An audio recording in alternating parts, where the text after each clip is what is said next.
Good evening, Penny Pincher Farms. Welcome back, everybody. We're here at the farm today, and we'll call this video the bathtub. If you guys didn't know, a bathtub makes the best little mineral feeder ever was. You got the drain right there that you can let your water out of when it rains. Let it out of there. So guys, when you're in the penny pinching business starting out, you do it however you can do it. But anyway, there's your tip for today. Utilize old household appliances in your farming. Any which way, guys, I wanted to show you guys the Sturgeon Creek heifers.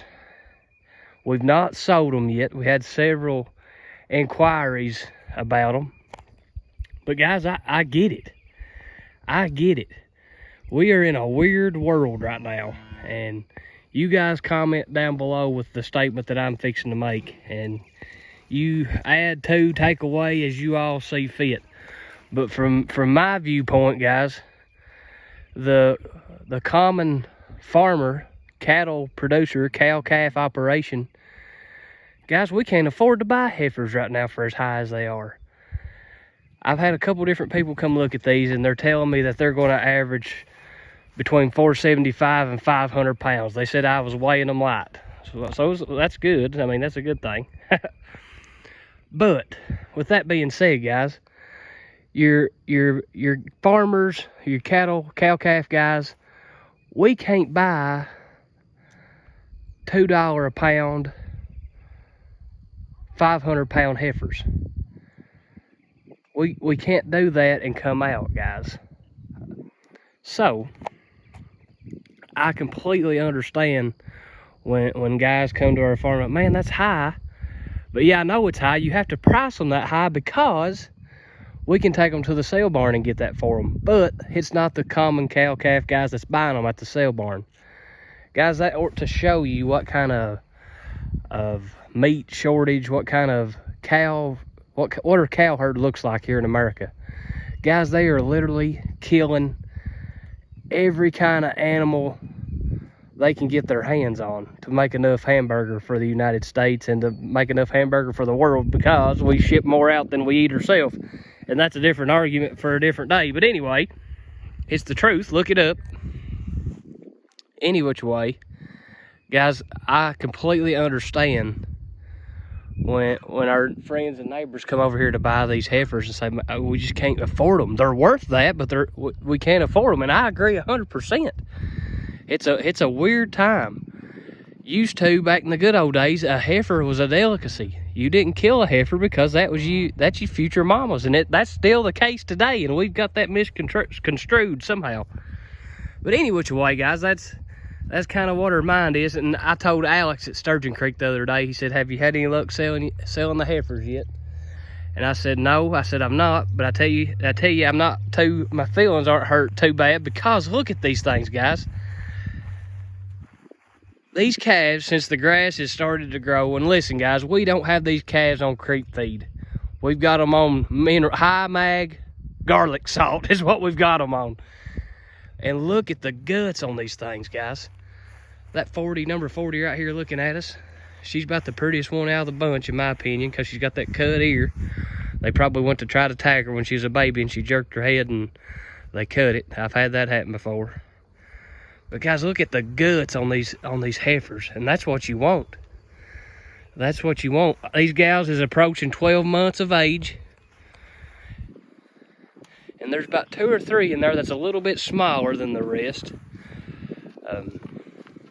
So we've kind of thrown around the idea of maybe selling those 2 or 3 in the bull and keeping 2 or 3 for replacement, simply because they're growing like crazy, guys. I wasn't expecting them to be growing like this, but this spring grass has hit, and guys, it is just flat started putting the weight on these old girls. And this 44 right here, guys, a couple videos ago we was talking about one of them having warts. It's her, and guys, that don't hurt a thing. That don't hurt a thing. It's not, that animal's not in pain. She's not contagious, I don't guess you could say. But I've heard old wise tales before that if you cut the warts off and make them eat it, I don't know exactly how you could accomplish that, but it would make the warts go away. But any which way, that's the one blemish on all these heifers that we had, and that's nothing. That's nobody's fault. That just happens in the cattle business, just like humans. We just get them sometimes. And she's as pretty as a picture on this side right here. I mean, beautiful. Look at her gut. I mean, beautiful as a picture. Monster gut, guys. I'm telling you, I promise you, there's not no grain going into these babies. You can look around here. All we got's a bathtub. We ain't got no creek feeder. But guys, that just shows you what this green grass will do for an animal if you don't get them accustomed to coming to the feed bucket every day.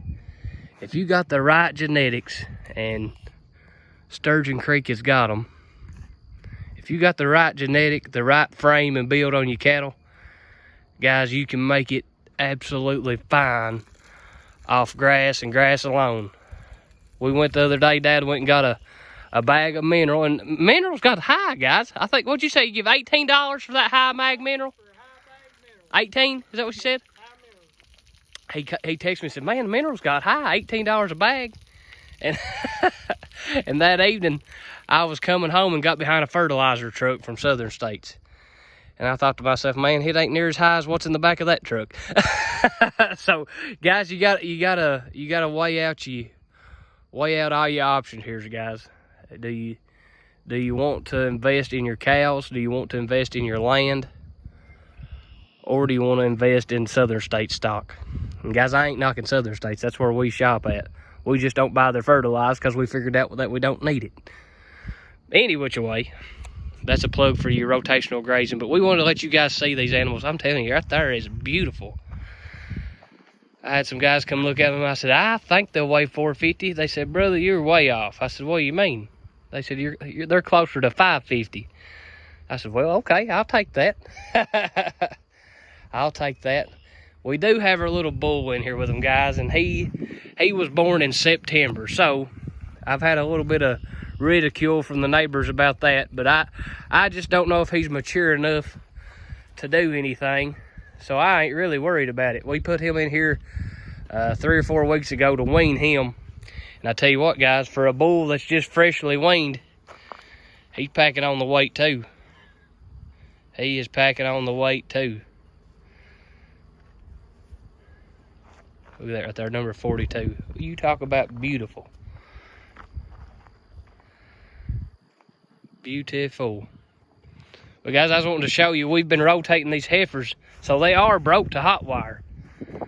We've been rotating them through this one field right here. We've just got it split right down the middle.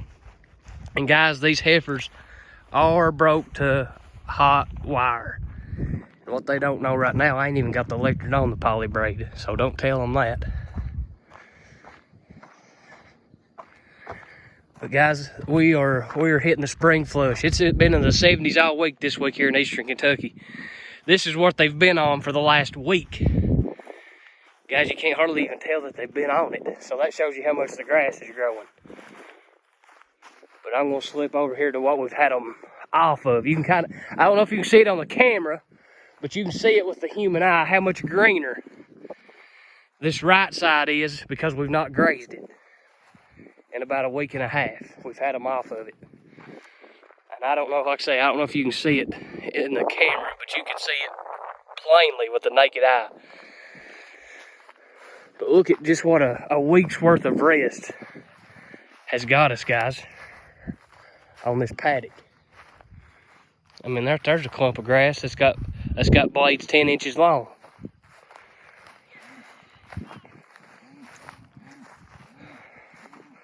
So we've started our rotations. We've got our cows, and we'll got you a video coming after we get done with this one with our cow herd. But we've started what I call intensely rotating. Greg Judy would call me crazy. He moves his cows twice a day.